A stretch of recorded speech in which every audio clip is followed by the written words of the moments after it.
Everything is happening right now in this moment. That new car, that new home, that new job, all of that is literally happening right now. That thing that is for you is already yours, and it's already happening for you right now. You're creating exactly what you say.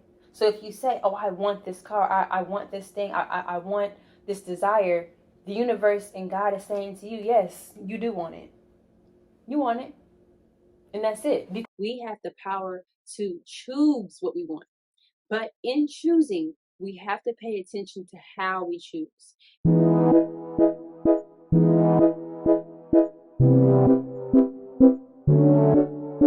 And action. How you what? It's your girl Connie, and you are back watching another episode of A Freed Mind, where we take back the control of our minds and our realities.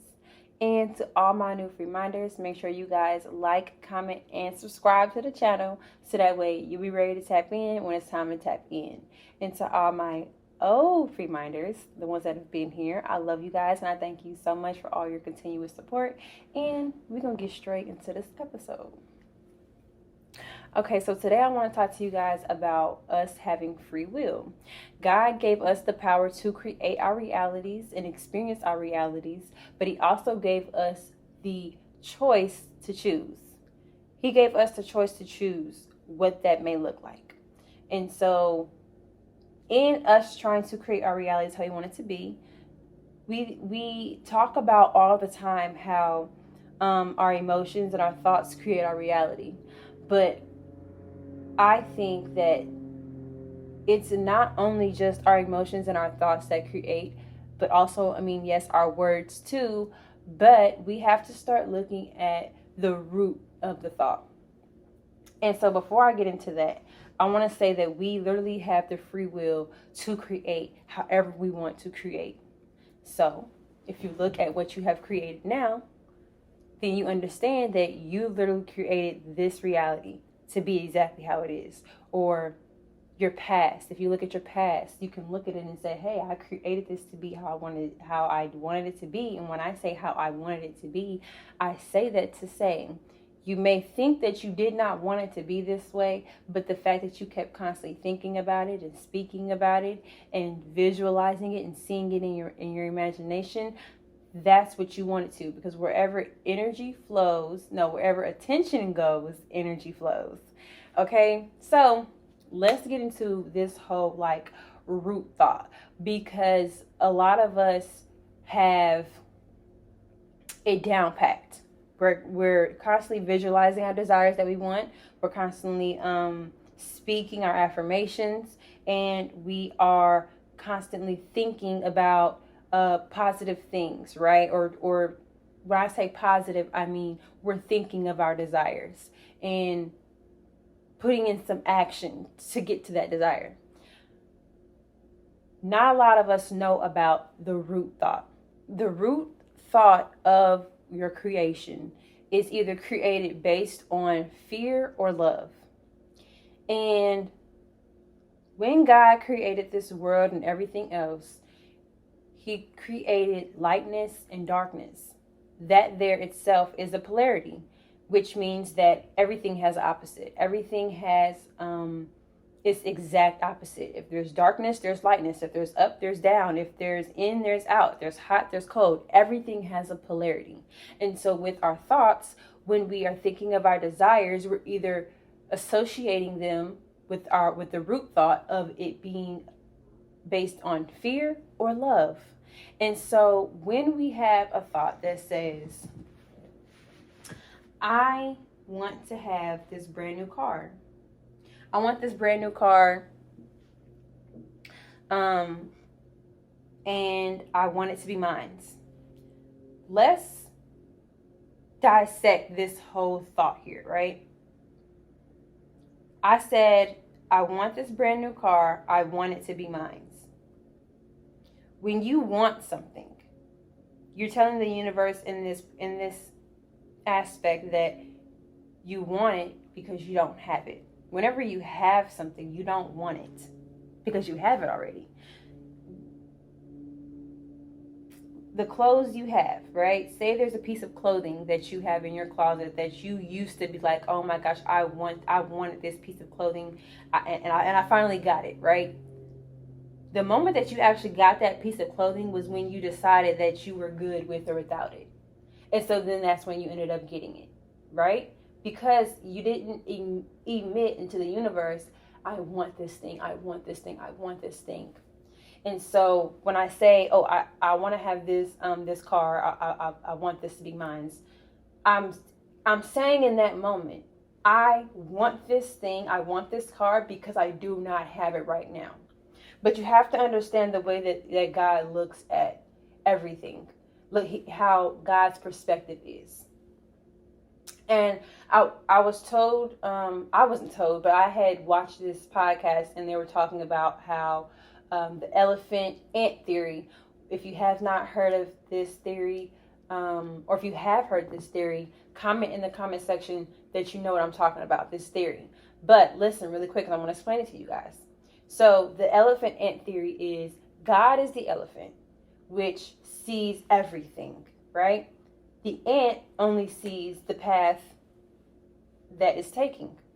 Since there's this cookie, right?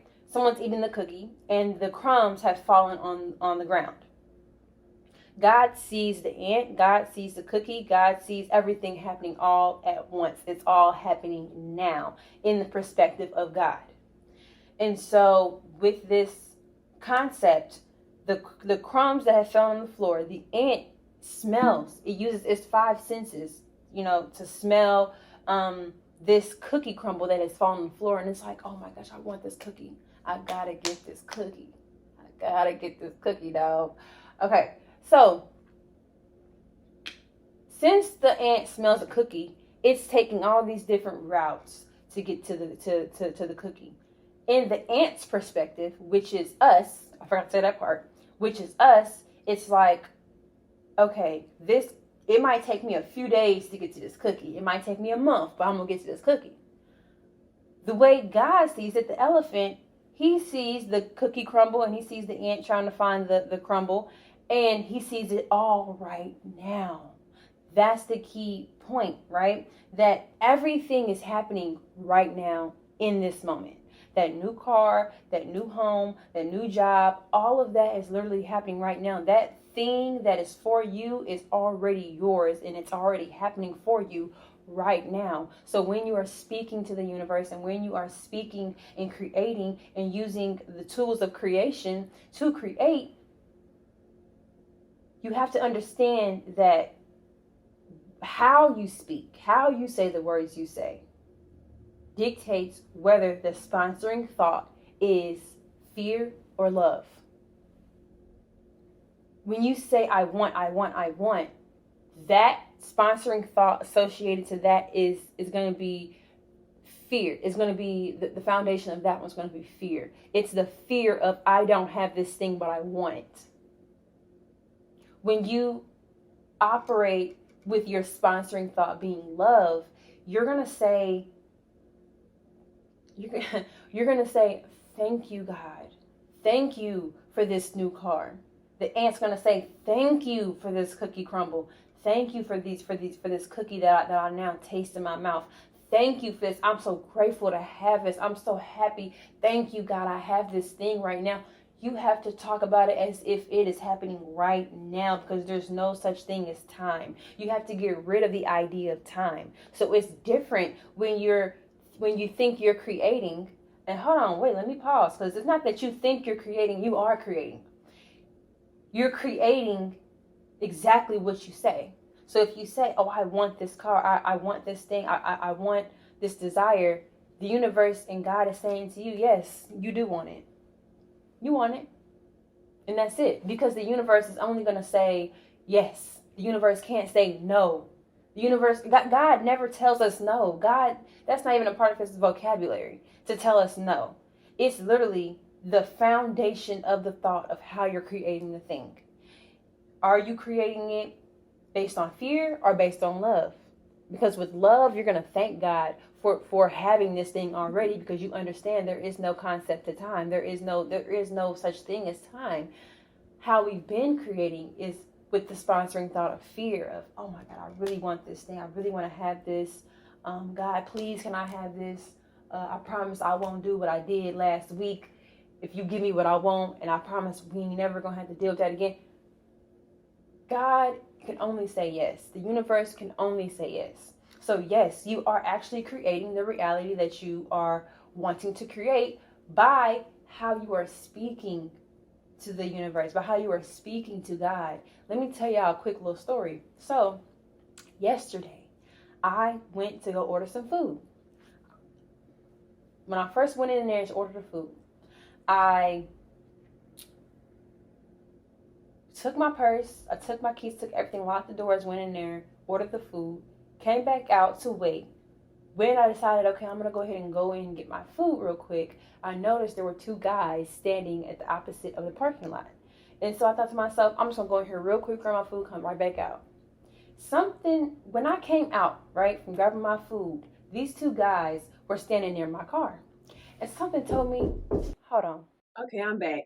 So pretty much what I was saying is that when I came out, the dudes were standing next to my car. I could literally feel in my spirit that these little N words was gonna take my car. Was gonna try to steal my car, but thank God it was a woman parked on the side of me that was watching everything, and she was keeping, holding down the fort. Like I didn't know her, but I remember I'm like, man, somebody they really could have took my car. But I remember yesterday, the day before, and the day before that, the day before that, I was doing nothing but for some reason I was doing nothing but giving thanks to God for my car, for the car that I already have now. I was giving thanks, like, thank you, God, thank you for allowing me to have this car. Thank you, God, for giving me this car and holding on to this car for so long and paying it off and all these things. I was just giving nothing but thanks for having my car. Why I did that, I don't know. I just knew I just wanted to give thanks for everything that I had and everything that I have coming to me, right? And so I believe that with me giving thanks to the universe literally protected me and my car in that moment and did not allow the little N words to steal my car. So moral of the story is when you give thanks for things, when you give thanks, when you have the sponsoring thought of love for the things that you have already in physical possession, and you also give thanks for the things that you don't have in the physical possession, but you do have, it allows the universe to protect these things and to bring them to you quicker, faster. And then it also widens your perspective to be thankful for more things. The universe gives you more things to be thankful for. And I'm like, oh man, now I'm thankful that the universe allowed them little N words to not steal my car. So we have the free will to create and choose whatever reality we want to have. We have the power to choose what we want. But in choosing, we have to pay attention to how we choose and what attention we give our energy to and the things we give our energy to, because how we act is going to produce that reality. So you may think, oh, well, it's not working for me, or I'm not creating what I want. I keep creating what I don't want. I'm creating the opposite of what I'm asking for. You're actually creating what you're asking for. So you have to understand how you're asking. Is how you're asking have the sponsoring thought or the root thought of love or fear? And when it comes to you having the sponsoring thought of love, that's going to show up in you giving thanks. That's going to show up in you thanking the universe and thanking God and thanking yourself for already having it. Even though it may not physically be here, it is literally here for you. And so